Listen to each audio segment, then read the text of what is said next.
బీహార్ పరిణామాలు వేగంగా కదులుతున్నాయి. కూటమి భాగస్వామి ఆర్జేడీని వదిలించుకునేందుకు చకచకా పావులు కదుపుతున్న సీఎం నితీష్ కుమార్ ఏ క్షణమైనా రాజీనామా చేసే అవకాశం ఉందని జేడీయూ వర్గాలు చెబుతున్నాయి.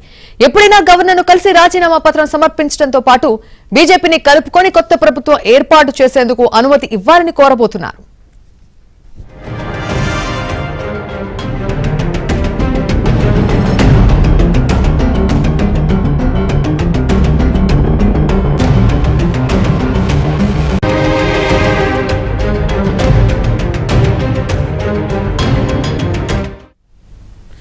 బీజేపీ కూడా నితీష్ తో కలిసిపోవాలని డిసైడ్ అయింది. దాంతో బీజేపీ శాసనసభా పక్షం ఈ సాయంత్రం సమావేశమైంది. రేపు ఉదయం మరోమారు భేటీ కాబోతున్నారు.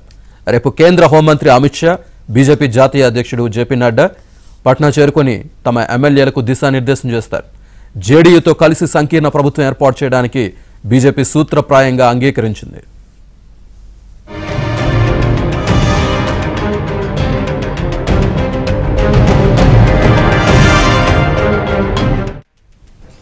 నితీష్ ఏడోసారి బీహార్ ముఖ్యమంత్రి అవుతున్నారని గణాంకాలు చెబుతున్నాయి. మరోపక్క ఆర్జేడీ గొంతెమ్మ కోర్కెలు తీర్చలేకే ఆ పార్టీని వదిలించుకోవాలని నితీష్ డిసైడ్ అయ్యారు.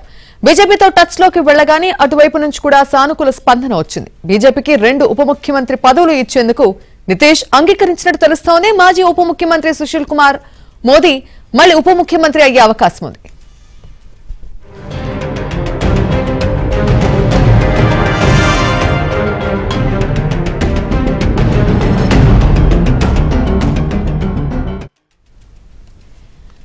కూటమి మారాలని నిర్ణయించుకున్న తర్వాత ఇండియా గ్రూప్ నకు నితీష్ దూరం జరిగారు. లాలూ యాదవ్ 5 సార్లు ఫోన్ చేసినా ఆయన స్పందించలేదు. సోనియా ఖర్గే ఫోన్ చేస్తే ఆయన మాట్లాడలేదు. దీంతో ఇండియా గ్రూప్ పనైపోయిందని రాజకీయ వర్గాల్లో విశ్లేషణలు వినిపిస్తున్నాయి.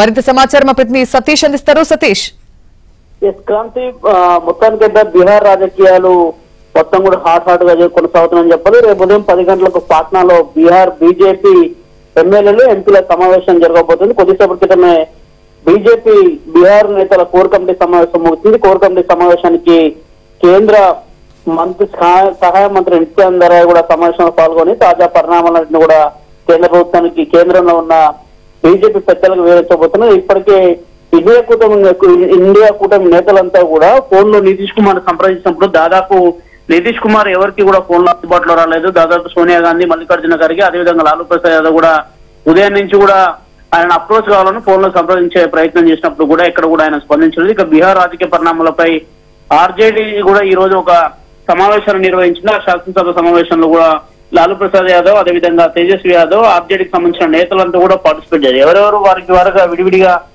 సమావేశాలు నిర్వహించుకొని బీహార్ లో జరుగుతున్న పరిణామాలంటూ కూడా ఎప్పటికప్పుడు వారంతా కూడా మానిటరింగ్ చేస్తున్నారు. కానీ ఎట్టకేలకు ఆర్జేడీ నుంచి జేడీయూ తెగదెంపులు తెంపుకొని భారతీయ జనతా పార్టీతో కలిసి మరోసారి నూతనంగా ప్రభుత్వాన్ని ఏర్పాటు చేసే దిశగా అడుగులు వేస్తున్నట్టు తెలుస్తుంది. ఈ నేపథ్యంలోనే బీజేపీ నేతలంతా కూడా వరుస సమావేశాలు బీహార్ లో నిర్వహిస్తున్నారు. అదేవిధంగా ఈ రోజు మధ్యాహ్నం కూడా కేంద్ర హోంమంత్రి అమిత్ షా, అదేవిధంగా భారతీయ జనతా పార్టీకి సంబంధించి అధ్యక్షుడైన జేపీ నడ్డా, అదేవిధంగా బీఆర్ కి సంబంధించిన ఎల్జేపీకి సంబంధించిన నేత చిరాగ్ పాస్వాన్ సైతం కూడా ఈ రోజు ఒక కీలక సమావేశం నిర్వహించారు. బీహార్ లో జరుగుతున్న పరిణామాలను ఎప్పటికప్పుడు అధిష్టానం కూడా అంచనా వేస్తున్న నేపథ్యం ఖచ్చితంగా భారతీయ జనతా పార్టీ సహాయంతో నేరుగా మరోసారి జేడీయూ నేత అయిన నితీష్ ప్రభుత్వాన్ని ఏర్పాటు చేసే దిశగా కూడా అడుగులు వేస్తున్నట్టు కూడా తెలుస్తుంది. అందులో భాగంగానే రేపు కూడా బీజేపీ నేత ఎంపీలు, ఎమ్మెల్యేలు వారి యొక్క ప్రత్యేక సమావేశాన్ని ఏర్పాటు చేసుకున్నారు. జేడీయూ నేతను కొద్దిసేపటి క్రితమే ఆ పార్టీకి సంబంధించి జేడీయూ సీనియర్ నేతలుగా ఉన్న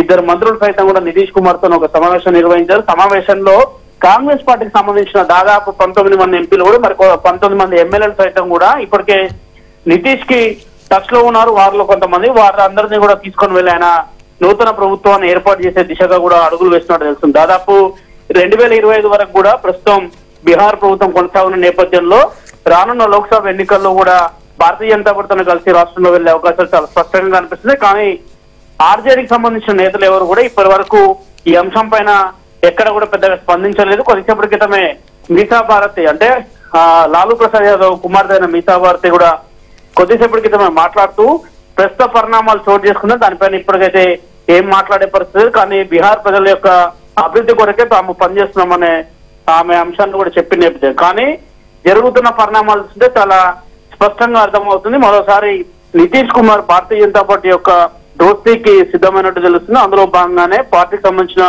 ముఖ్య నేతలతో కూడా ఆయన కూడా ఇప్పటికే ఒక సమావేశం నిర్వహించిన నేపథ్యం ఖచ్చితంగా బీహార్ లో తిరిగి భారతీయ జనతా పార్టీ అదేవిధంగా జేడీయూ కలిసి మరోసారి గవర్నమెంట్ ఏర్పాటు చేసే దిశగా అయితే అడుగులు కొనసాగుతున్నాయి. Kranti. Right Satish, thank you.